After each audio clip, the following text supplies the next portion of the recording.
Don't adjust your dial and don't go away, because coming up is the weekly broadcast you don't want to miss. Up next, it's the Midnight Rhapsody with everyone's favorite mystery hostess, Layne Raconteuse. Stay tuned.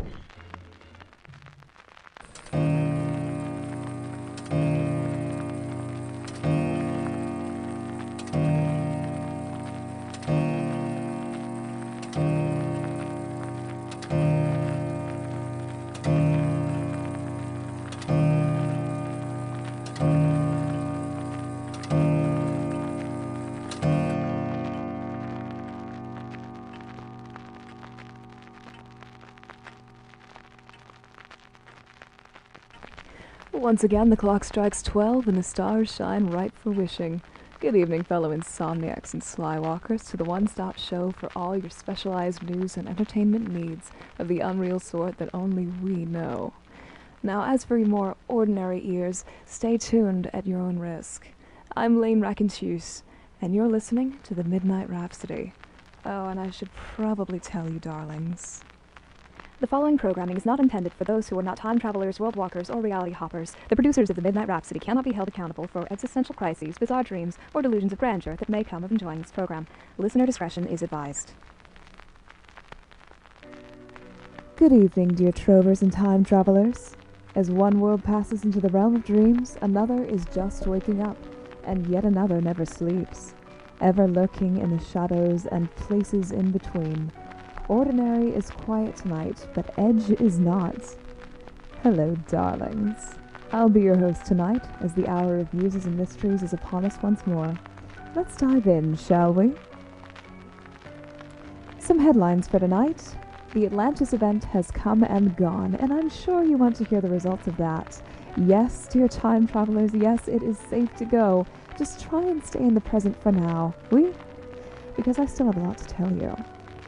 Second, some rare artifacts are coming home at last, and there's quite some hubbub about the scandal surrounding them. Finally, there's been a spree of abductions and murders across the city.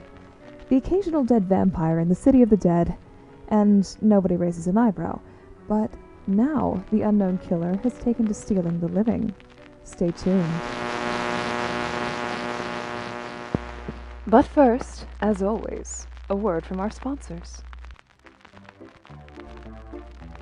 Explorer Cordelia Gray is releasing her newest publication from Tick and Studded Press, entitled My Adventures in the Sand and Bones, Tales from the Ascidian Borderlands and Brushes with Limbo. Miss Gray is the preeminent explorer of our date, continuing to stretch the boundaries of the frontier, not only on our maps but in our minds, daring us to think the impossible once more, just when we thought we could go no further. Find it on the shelves of every bookstore in Edge from Tick and Studded Press. This is not one of tonight's headlines, but I'm sure this is a piece of information that you'll want to hear. One of Edge's illustrious founders is coming back to town. The mysterious Mr. Midnight. Only a scant handful have ever seen his face, but everyone has dreamed of joining one of his parties. Of course, given that he vanished over 100 years ago, we haven't had the chance. Now he's back, and this one is to be hosted in the Undercity Arena, in the Founders Chamber, 10 stories underneath Old Town Square. He's told me that he's sending handwritten invitations to a scant 100 citizens, so watch your mailboxes, because this will be like the Chocolate Factory's golden tickets, a once-in-a-lifetime experience no one wants to miss. My only wonder is what brought him home. I'm sure I only told him to return if... Once again, the party will be held in the catacombs, in the Founders Chamber, which means you'll need a security pass to get down there. Now for the news you really want to hear. The Atlantis event brought home some new millionaires who struck upon great wealth in artworks and technology from the last Atlantis cycle so close to home. It's so rare we get the chance to see it nearby. Usually Ordinary is better protected from such turbulences, but it has been a very odd year. Anyway, the time streams are clear, as are most of the portals. So anyone traveling is free to go. Also, the rescue parties for people caught in the future or past or elsewhere are finally out. Some of them have already returned, and so far there have been no injuries. Finally some good news, I know. Oh, speaking of which, the city's health almanac warns of more disturbances coming up this year. Some of the seers spotted something in the future. There's said to be some issue with recurring trauma for notable figures in the city, which means people like me are getting extra days in the sanatorium. Turns out my birthday week has been doubled in length. Beyond that, we can expect more reality storms and cross-currents from other worlds. Late this season, we're expected to get a trade wind current from Wonderland. And boy, howdy, will that be a fun time, because guess what? Last time we had trade winds, there were glowing mushrooms in our yards for weeks, and as fun as this might have been, some of us ended up with spiders the size of German shepherds in our flower beds. No, thank you.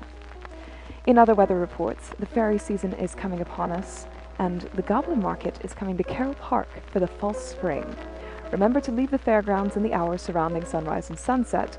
Be sure to remember proper courtesy and do not, under any circumstances, accept any free offers. This is just my little public safety announcement. Remember to set your clocks back this evening. The day of the 25th hour is coming up this week. Remember the protocol, my dear listeners. The phantom hour is nothing to be afraid of. Keep children in an interior room of the house in the night, away from all windows and behind secured doors. Pets as well. Adults and those near windows during this time, remember to close your curtains and wear blindfolds to bed. If the Shadow Man gets inside, remember, just get behind a salt circle until the 3rd hour.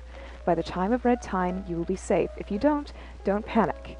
It is true that the nightmares will haunt you until dawn, but they're just bad dreams.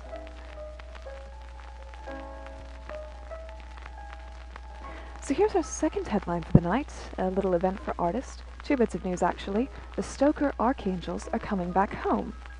The statues were stolen many years ago from Helsing Manor. There are 4 in all, representative of the 4 virtues, and 2 of them are the patrons of the current Helsing sisters, Sandra and Mercy.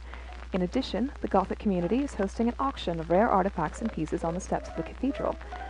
No one knows who returned the angels, and thus a celebration is taking place. They were returned anonymously, with a handwritten note simply reading, "From a friend," written in beautiful script.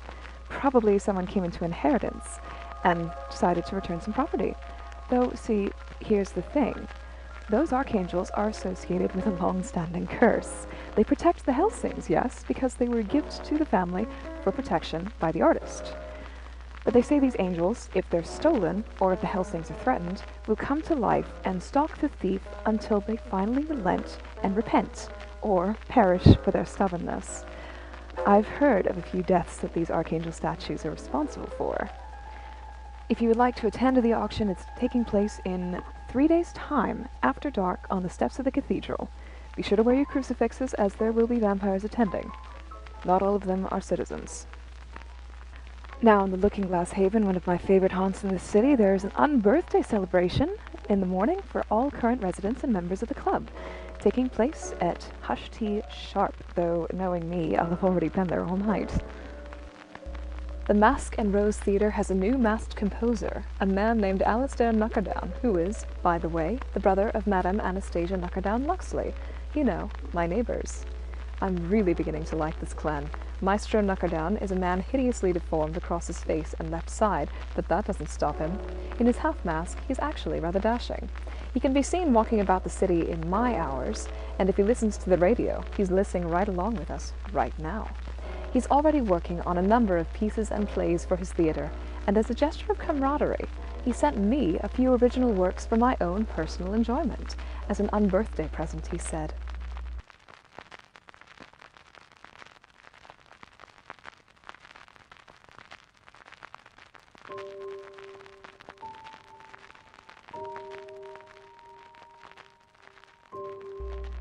And now the time has come for the story you have all been waiting for. A string of abductions in North Station and other satellite communities outside of Edge have set the countryside in a panic. Things were under control, says the chief inspector of the field, until the unknown perpetrator broke pattern and went west to 2 rivers. There are 7 missing so far. Georgiana Hamilton, Lacey Yale, George Oberon, John Utley, Angelica Shizu, Yarada Time, and most recently, 6-year-old Lenore Allen. Investigations are ongoing in the Undercity and in the City of the Dead, but no leads have turned up. Whoever this new kidnapper is, they aren't part of the criminal underworld. In addition, there have been a number of graves dug in the City of the Dead. We found a number of dead vampires. The Helsings have not claimed credit, so they must have been the victims of the grave digger. My belief is that they'd come upon the digger and were intending to feed from him or disturb his work, and he killed them either to keep them quiet or to protect himself. I'm unsure if this is linked to the kidnappings, but I have expressed to Joe Fallow that it is a possibility. More updates will follow as they come.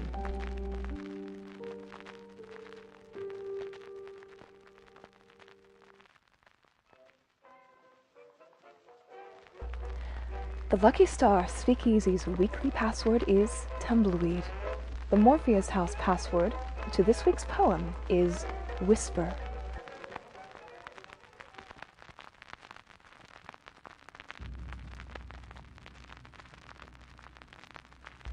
So, one last point to discuss tonight. Now that the Atlantis event is over, we need to discuss what our city is going to do about security. Now, Joe up at the military academy will assure you he has everything under control, but unlike him, I know how the circle works. I know that when they're after something, they will destroy worlds to get it. My question is, what are they after exactly? They're awfully good at misdirection. On that note, the City Council has asked for a moment of silence in commemoration of those that fell casualty during the conflict at the founding of our city, the Week of Fire.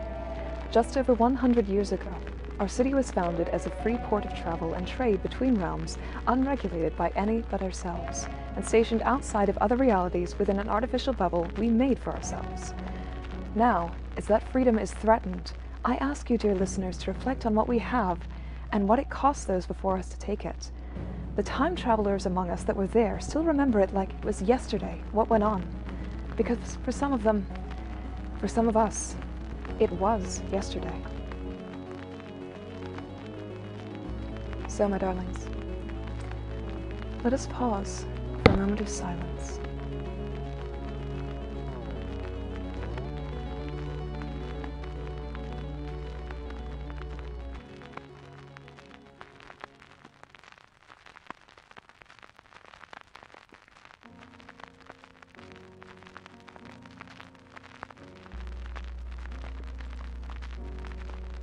There will be rest and sure stars shining over the rooftops crowned with snow, a rain of rest, serene, forgetting, the music of stillness, holy and low. I will make this world of my devising, out of a dream in my lonely mind. I shall find the crystal of peace, above me stars I shall find. Good evening, ladies and gentlemen. As our time comes to a close, I wish you unpleasant dreams, but peaceful rest. Good night. This has been the Midnight Rhapsody. I'm your host, Layne Raconteuse, signing off.